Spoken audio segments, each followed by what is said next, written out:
Happy birthday miss Mithila. আপনার মতো স্নিগ্ধ মেয়ের জন্য স্নিগ্ধ ফুলের উষ্ণ শুভেচ্ছা।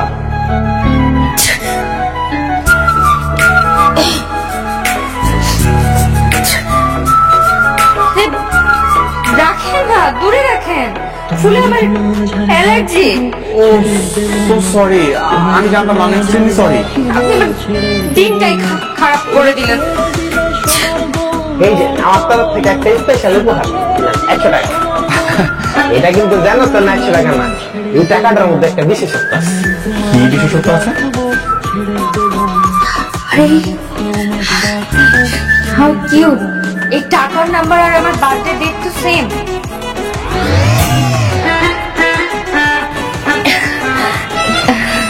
থ্যাংক ইউ ভাই। ওয়েলকাম। অনেক ভালো উপহার দিয়েছিস কিন্তু। আপনি এখন কোথায় যাচ্ছেন? কোথায় আর যাবো, বাইরে যাচ্ছি। ফুলটা সরান। আমার বন্ধু এই কাজ কেমনে করলি? আমাকে কেন মারতেছিস দোস্ত? ওরা কি তুই পড়াবি না আমি পড়াবো? তুই পড়াবি, আমি কেন পড়াবো? তাইলে নোটটা তুই ওরা কেন দিলি? আমি তো তোর আগে সাথছিলাম, তুই তো নিও। মোটা, তুই কি আমার ভালো করে বুঝাই বলছিলি ওই নোটের মধ্যে যে নাম্বারটা আছে ওটার বার্থডের সাথে মিলানো? সমস্যা না, তুই কোনো টেনশন করিস না, আমি তো দেখতেছি, আমি সব ঠিক করবো দোস্ত। তুমি যে আমার কি ঠিক করবো আমার জানা আছে। একটা বাসা যান, কাজ করবি না। দোস্ত আমি সব ঠিক করবো দোস্ত। যাবে না? দেখুন, আমি চাইছি আমার কফি শপটা 30 থেকে 40টা ব্রাঞ্চ উদ্বোধন করতে, আর যেগুলো সবগুলা দেখাশোনা করবে মেয়েরা। এই জন্য আমার কিছু সুন্দরী মিষ্টিভাষী মেয়ে প্রয়োজন। না ম্যাডাম, সবই ঠিক আছে, কিন্তু মিস্টার ব্রাঞ্চ করার মতো বাজেট আমাদের হাতে নেই, আর এদিকে ব্যাংকও আমাদেরকে এত টাকা লোন দিবে না। ভালো একটা গ্রান্টার পেয়ে গেলে ব্যাংক লোন পেয়ে যাবো আশা করছি। আপনি শুধু মেয়েগুলো ম্যানেজ করেন। আমার তো ফোন আসছে না। আপু, আপনার সাথে খুব গুরুত্বপূর্ণ একটা কথা ছিল।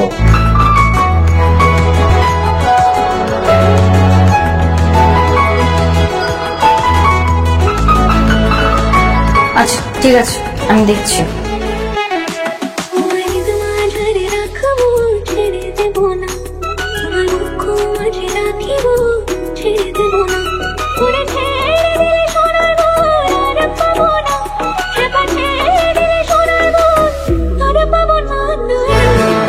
না ওই আমি দাঁড়ানো আর কি, সেক্টর 7-এ আছি। তুই আই লাভ ইউ। হ্যাঁ আই লাভ ইউ।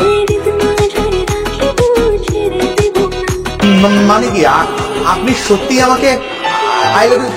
জি স্যার, জি স্যার, আপনাকেই বলছি। যুগ এখন 3G থেকে 5G গতিতে চলছে, আর আপনি 2G-তেই পড়ে আছেন। মনের কথা তো জীবনেও বলতে পারবেন না, তাই না? নেন, আমি বলে দিলাম, আই লাভ ইউ। এখন কি অ্যাকসেপ্ট করবেন নাকি আমি চলে যাবো? না না না, accepted. I love you, I love you.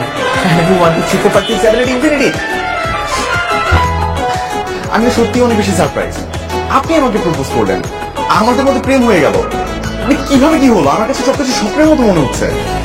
শোনেন, আপনি প্রতিদিন কফি শপে এসে সুন্দর করে আমার কাছে চিরকুট লিখতাম, আমার বাসার সামনে যে অপেক্ষা করতাম। আপনার কি মনে হয় একটা ছেলে কেন এগুলা করে একটা মেয়ে বুঝতে পারবে না? আমি অনেক আগেই বুঝতে পেরেছি আপনি আমাকে পছন্দ করেন, কিন্তু আমি অপেক্ষা করছিলাম আপনি কখন মুখ ফুটে বলবেন এই কথাটা। তবে আপনি তো লেট নোটিস, আপনি বললেনই না, তাই বাধ্য হয়ে আমাকেই বলতে হলো। তার মানে আপনার দিক থেকে শুরু থেকে গ্রিন সিগন্যাল ছিল? জি জনা। আর যে মেয়ের জন্য আপনি এত পাগল, তাকে মুখ ফুটে বলতেই পারছেন না যে তাকে ভালোবাসেন। অন্য কারো হয়ে গেলে তখন কি করতেন? ভাগ্য ভালো আমি আপনাকে নিজে থেকে বলেছি। মিল্টন আপনাকে সবকিছু বলে দিছে, আর আমি কি ওখানে অবশ্য কত উত্তম মধ্যম দিছি। ওই জিনিস তো আমরা মাফ করে দিস। এই যে আমার কফি শপটার আরো 30-40টা ব্রাঞ্চ ওপেন করতে চাই আমি। হ্যাঁ করবেন, তো সমস্যা কোথায়? সমস্যা তো আছেই, ব্যাংক লোন। এতগুলো টাকা তো ব্যাংক আমাকে একবারে লোন দিবে না। ও এই ব্যাপার। আচ্ছা, এটা নিয়ে একদম চিন্তা করতে হবে না। আমার বাবা বাংলাদেশ ব্যাংকের এজিএম। এইসব লোন সংক্রান্ত ব্যাপারে আমার বাবা আপনাকে সহযোগিতা করতে পারবে। আচ্ছা তাই? তাহলে তো খুব ভালো হয়। মাশাআল্লাহ, আলহামদুলিল্লাহ। তোমার মতো মেয়েকে ছেলের বউ হিসেবে পাওয়া তো একটা ভাগ্যের ব্যাপার। মা, তুমি মেয়েটার সামনে এগুলো কি বলতেছো? তুমি জানো ওরে বিয়ে করার জন্য কত ছেলে লাইন ধরে দাঁড়ায় আছে?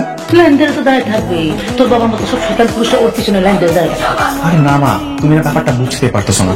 একটা বার ভাবো, এই মেয়েটা তোমাদের পুরো গোটা নারী সমাজের সবগুলো মহিলাকে পায়ের নিচে ফেলা রাখে, আর সেখানে কিনা এই মেয়েটা এইভাবে বউ হয়ে আসলে তোমার পায়ের নিচে থাকবে। ভাবছো একবারও?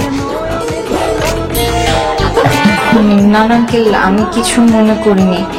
উনি তো গুরুজন, উনি বকতেই পারেন। না তারপরে এইভাবে কি বলে কেউ? সমস্যা আছে বললাম না। কি রাজি? আমি রাজি। তাহলে তো হয়েই গেল। শোনো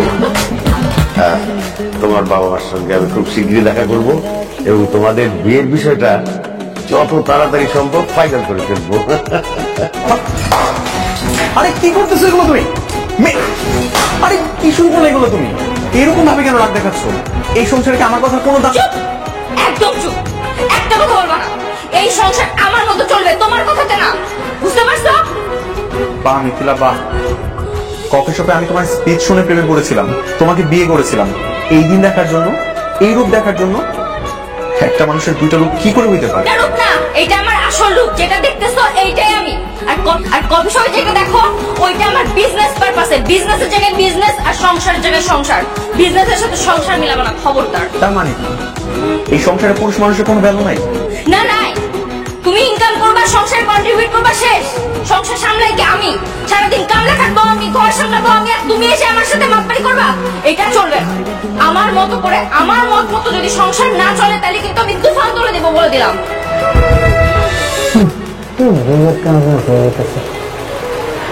বুঝলো? চল না আমরা বন্ধু বান্ধব যারা সবাই মিলে একটা টুরে দেই।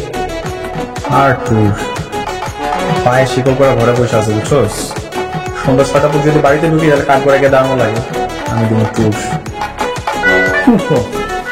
এত দেখা শুনে দেশে বাইরে একটা মেয়ের বিয়ে করলি, তারপরেও পারা শুরু করে থাকতে হবে। ধোকা ধোকা।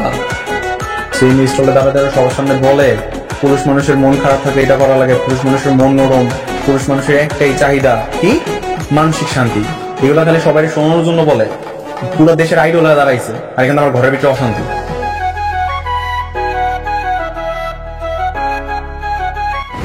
সব ব্রাঞ্চগুলো ঠিকঠাক চলছে তো? জি ম্যাডাম, সব ঠিকঠাক মতো চলছে। মিথ্যা বলছেন কেন?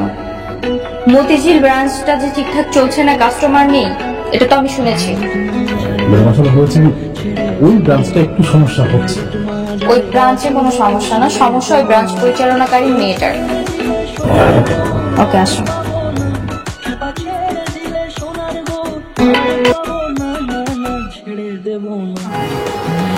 বলবো বলো। মিথিলা, আমি তোমাকে কেন বিয়ে করেছিলাম? কেন?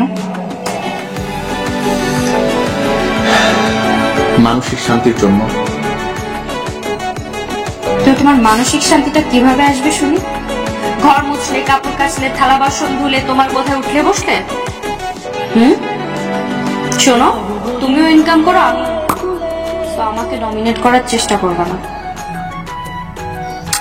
মানছি তুমি অনেক টাকা ইনকাম করো, ব্যস্ত নারী, তার জন্য সংসারের দিকে সময় দিতে পারো না, কিন্তু রোজ রোজ কফি শপে গিয়ে যে স্পিচ গুলো দাও সেগুলো দাও বন্ধ করে দিও। আমি তো বোকা, তার জন্য তো তোমার মিষ্টি মিষ্টি কথা শুনে প্রেমে পড়েছিলাম, প্রেমে পড়ে তোমাকে বিয়েও করেছি। আর এখন কি হচ্ছে? প্রতিনিয়ত আমি চলছি আর তোমার নাটক দেখছি। আমি ডান উইথ ইট। আমি সিদ্ধান্ত নিয়েছি আমি তোমার সাথে এই সম্পর্কে থাকবো না। এই যে ডিভোর্স লেটার আমি সাইন করে দিয়েছি, তুমিও সাইন করে দিও। দেব না তোমার মাঝারে রাখিব, ছেড়ে দেব না তোমার মাঝারে রাখিব, ছেড়ে দেব না তোমার মাঝারে রাখিব, ছেড়ে দেব না তোমার মাঝারে রাখিব, ছেড়ে দেব না। ম্যাডাম, আজকে কি কিছু বলবেন না? সবাই অপেক্ষা করতেছে। বলবো। কেমন আছেন সবাই? আজকে আমি আপনাদের কিছু সত্য কথা বলবো। আসলে আমি এতদিন আপনাদের সামনে বসে বসে অনেক কথা বলেছি, আপনাদের সবার আমার কথা ভীষণ পছন্দ হতো, কারণ আমি সব পুরুষবাদী কথাবার্তা বলেছি। কথা বললে মানসিকভাবে শান্তি পান, এই জন্য আমি মেয়েদেরকে ছোট করে কথা বলেছি যাতে আপনারা আমার কফি শপে রেগুলার আসেন। আমি আমার স্বামীর ইমোশনটাই বুঝতে পারি নাই। আসলে সংসার জীবনে তো দুজনেরই কন্ট্রিবিউশন প্রয়োজন আছে, ভালো মন্দ মিলিয়েই একটা সংসার জীবন। কিন্তু আমি আমার বিজনেসকে এত বেশি গুরুত্ব দিয়েছি যে আমি আমার স্বামী কিংবা সংসারকে এইভাবে গুরুত্ব দিতে পারি না। আমি আমার বিজনেসের স্বার্থ দেখে অনেক কিছু বলে ফেলেছি, আমাকে মাফ করবেন। আজ থেকে আমি নিজেকে পরিবর্তন করতে চাই এবং আসলে ভালো মন্দ সবকিছু মিলিয়েই সংসার জীবন, আমি এটা ম্যানেজ করে চলার চেষ্টা করব এবং আপনারা সবাই সবার মতো করে সেভাবেই চলার চেষ্টা করবেন আশা রাখছি। ক্ষমা সুন্দর দৃষ্টিতে দেখবেন সবকিছু।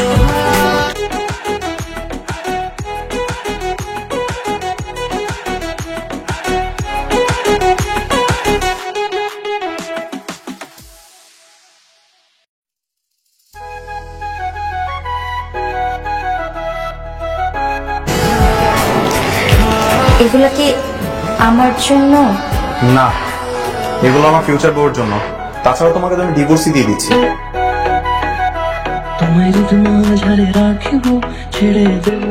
কি ব্যাপার, তুমি এখনো ডিভোর্স পেপার সাইন করো নাই?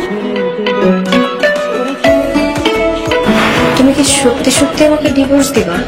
হ্যাঁ, আমি অলরেডি সিগনেচার করে দিয়েছি, তুমি সিগনেচার করলে শেষ। না না, আমি তোমাকে ডিভোর্স দেবো না। দেখো, কালকে সারা রাত আমি ঘুমাইতে পারি নাই। আমি তোমার লক্ষ্মী বউ হয়ে দেখাবো, প্লিজ তুমি আমাকে ডিভোর্স দিও না। দেখো, সিদ্ধান্ত হয়ে গেছে, আমিও সিগনেচার করেছি। তুমি কি পারবে না নিজেকে পরিবর্তন করতে, সবকিছু ভুলে আমার মনের মতো বউ হতে? বিশ্বাস করো, আমি তোমাকে এই পৃথিবীর সকল সুখ এনে দিব। আর যদি মনের মতো নাও হও, সমস্যা নেই, সারা জীবন ভালোবেসে যাব, কখনো ডিভোর্স হবে না। আরে এখন মারছো কেন? তোমার তো আরো আগে শুধরানো দরকার ছিল।